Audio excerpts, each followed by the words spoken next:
อ้มันบอกว่า SD card error แต่มันยังได้อยู่เนาะได้จริงๆแล้วหันเอาเข้าโทรศัพท์หันมันจะเป็นเขาเอิ้นว่า EX FAT อย่างนะ EX FAT มันบ่เป็น FAT 32นะมันจะเป็นอีกตัวหนึงแต่ถ้าเกิดว่าฟอร์แมตด้วยตัวมันเองมันอาจจะเป็นแนวที่มันต้องการนะมันอาจจะบ่ฟ้อง error ก็ได้นี่ก็บ่ได้เพราะโทรศัพท์บางทีมันเวลาไปกดฟอร์แมตอยู่โทรศัพท์นี่มันจะเป็น EX ตัว FAT EX ให้ external ลองแพนมึงก็ได้หรอกไปจะกับเบอร์คันมอนเอาแต่ว่าไฟล์นี้ครับประกันว่านั่นแต่ว่าวิดีโอเอาไว้บ่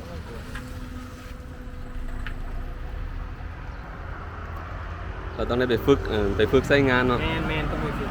เพราะมันจะมีแบบล็อกแบบเงียงล็อกแบบนั้นแบบนี้แมน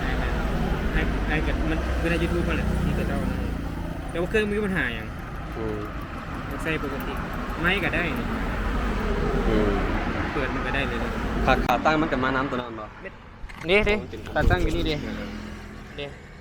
แล้วก็มีอันตัวเสียบใส่โทรศัพท์อันนี้ไอโฟนเขาอยากร้องกันเลนส์วายมันได้แต่ว่ามันบ่วายหลายเลยแต่น้อยนึงเนาะเดี๋ยวก่อนเพราะว่ามันจะรุดง่ายมันรุดง่ายตัวนี้เพราะแต่ว่าเขาก็ถ่ายบ่ได้ใช้งานแบบลุยๆนะมันกับปุ๊บอย่างครับเพราะว่ากล้องอันนี้มันบ่ได้ออกแบบมาลุยมันสไตล์แบบว่าย่าง5ย่างอย่างนี้ครับของตา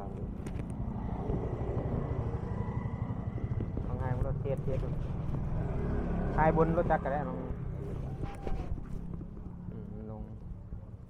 จะร้องแทรกหน้าตัวเองมันจับเนาะแต่เขาก็บ่เคยเห็นแต่ก็ได้ความสวยนี่มันสวยนี่ก็จะว่ามันจะแทรกปกติแต่พอเห็นบางคนเนี่ยเขาจะเป็นยางพร้อมกับมันตัวพวกแกสามนะยางอยู่พรมไม้แดดที่แหละแต่ว่าพรมไม้มันจะเป็นมืดสว่างเนี่ยแล้วมันหาหน้าพอเจอแต่ว่าตัวสามมันสบายเลยตัวสามมันสบายแทรกหน้ามันจะบอกว่าแทรกหน้าเริ่มจะมีการตั้งตัวเกี่ยวกับตัวนี้มันหมดมี FPV